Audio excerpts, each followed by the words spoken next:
Hi everyone, कैसे हैं आप सब। उम्मीद करता हूँ कि आप सब अच्छे होंगे।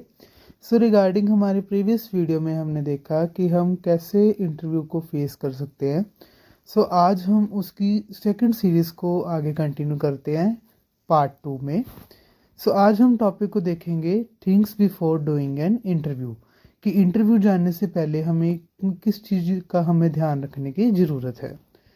क्या आपको पता है कि इंटरव्यू में जाने से पहले किस इम्पोर्टेंट पॉइंट को ध्यान रखना चाहिए जिसकी हेल्प से हम अपने ड्रीम जॉब को पा सकते हैं। सो टाइम को ना वेस्ट करते हुए शुरू करते हैं। सबसे पहले हमें रिसर्च करना होता है अबाउट ऑर्गेनाइजेशन। जैसे कि आपको पॉइंट दिख रहा होगा, रिसर्च अबाउट ऑर्गेनाइजेशन। हम जब जब भी हम इंटरव्यू देने जाएं तो इस चीज़ का ध्यान रखें कि हमें उस ऑर्गेनाइजेशन के बारे में थोड़ा बहुत तो पता होना चाहिए कि और कंपनी कैसी है, कब बनी है, कब एस्टेब्लिश हुई है, क्या उसका विजन है, मिशन है और उसके क्या ऑब्जेक्टिव्स हैं। ताकि इससे हमें ऑर्गेनाइजेशन के बारे में पता होगा। तो अगर इंटरव्यू प्रोसेस में ऑर्गेनाइजेशन के बारे में कोई क्वेश्चन किया जाए उनके बारे में, तो हम उसका आंसर कर सकते हैं। ठीक है।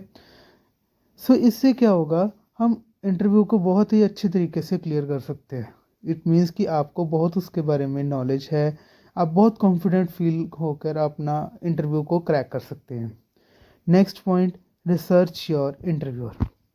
ऑर्गेनाइजेशन को रिसर्च करने के बाद, ऑर्गेनाइजेशन के जानने के बाद कि आपने क्या किया है, ऑर्गेनाइजेशन कैसी है, उसके विजन मिशन के बाद अब इंटरव्यूअर के बारे में भी आपको पता होना चाहिए जो आपका इंटरव्यू लेने जा रहे हैं। ठीक है। जब आपको इंटरव्यू पैनल के लिए कॉल आती है तो वहाँ पे उस पर्सन का नाम बताया जाता है कि इस कंपनी में इसकी ये पोजीशन है। तो आपको उसके बारे में, प्रोफाइल का, उसका बैकग्राउंड आपको डिटेल पता होनी चाहिए। इससे आपको ये क्लियर होगा कि जो आपका इंटरव्यू लेने जा रहा है उसके बारे में आपको पहले से ही थोड़ा बहुत पता है। इससे आपको पता लग जाएगा कि वो कैसे आपको इंटरव्यू में कंडक्ट करा रहा है। ठीक है। सो इसमें आपको ये चीज़ ध्यान रखनी है, उसकी क्या क्या रिसर्च है, क्या बैकग्राउंड है, कैसा है। तो इससे आपको इंटरव्यू क्रैक करने की आसानी होगी। Next, prepare set of questions. अब देखो, जब हम इंटरव्यू देने जाते हैं तो इस चीज़ का ध्यान रखना होता है कि हमें कुछ क्वेश्चंस को प्रिपेयर करके जाएं, कि जिससे हमें चांसेस होते हैं कि ये क्वेश्चन तो इंटरव्यू में पूछ सकते हैं। जैसे कि introduce yourself, why we hire you, then what are your strength and weakness. So ऐसे क्वेश्चंस होंगे जो आपको मोस्टली कॉमन क्वेश्चंस हैं, ये पूछ सकते हैं। सो आपको पहले से ये चीज़ अगर क्लियर होगी तो आप इजीली उस चीज़ को क्रैक कर सकते हो। देन उसके बाद आपको हर क्वेश्चन के बारे में क्लैरिटी होनी चाहिए कि इसके चांसेस हैं। आपको हर एस्पेक्ट से स्टडी करनी चाहिए ताकि आप इंटरव्यू को क्लियर कर सकें। नेक्स्ट पॉइंट को हम देखेंगे। अब हम देखते हैं कि की पॉइंट्स क्या होते हैं, कि जब भी हमें इंटरव्यू में जाना है तो कुछ की पॉइंट्स है जिसका हमें ध्यान तो रखना ही रखना है। ये हमारे इंटरव्यू प्रोसेस में बहुत ही इंपॉर्टेंट रोल प्ले करते हैं। जैसे कि update your resume, be thoroughly prepared, be polite and courteous to all, give a brief and concise response and follow up. ये कुछ पॉइंट्स है जिसके बारे में हम डिस्कस करने जा रहे हैं। सो सबसे पहले रिज्यूम को अपडेट करना। रेज्यूमे को अपडेट करना बहुत ज़रूरी है, क्योंकि देखो टाइम टाइम के साथ हमारी अकम्पलिशमेंट्स चेंज होती हैं, हमारा वर्क एक्सपीरियंस इंक्रीज़ होता है, हमारे क्वालिफिकेशंस इंक्रीज़ होती हैं, हमारी स्ट्रेंथ वीकनेस चेंज होती जाती है, हम एक्सपीरियंस ज़्यादा लेते हैं। सो अब रिज्यूमे को भी तो अपडेट करना ज़रूरी है ना। अब हम कोई चीज़ को स्किल्स को ऐड ही नहीं करेंगे तो वो रिज्यूमे का कोई फ़ायदा भी नहीं है। सो रेज्यूमे ऐसा होना चाहिए कि आपकी ओवरऑल प्रेजेंटेशन उसमें दिखनी चाहिए कि आप क्या ओवरऑल हो। ठीक है। अगर आपका एक्सपीरियंस अच्छा हो रहा है तो आप उसको एक्सपीरियंस में ऐड करो। आप प्रीवियस कंपनी में कैसे काम किया है, नेक्स्ट कंपनी में कैसे काम कर रहे हो, ट्रेनिंग्स ले रहे हो, कोई इंटर्नशिप्स ले रहे हो। अगर आप फ्रेशर हो तो आप इंटर्नशिप के बारे में बताएं कि आप यहाँ से अपने एक अच्छी क्वालिफाइड इंस्टीट्यूशन से आपने इंटर्नशिप ली है। तो एक वैल्यू बनती है इससे। ठीक है। सेकंड, आपको बताना है कि आपकी क्या स्ट्रेंथ है, वीकनेस है, उसके अगर आपकी इंक्रीज़ हो रही है, आपके क्या स्किल्स है, आपकी क्या हॉबीज़ है, ये सारी चीज़ें अपडेट करनी चाहिए आपको। ठीक है। उसके बाद जब आप इंटरव्यू देने जा रहे हो तो आपको थॉरोली एक्सपेक्ट करना चाहिए कि अनएक्सपेक्टेड क्वेश्चंस को हम अवॉइड नहीं कर सकते।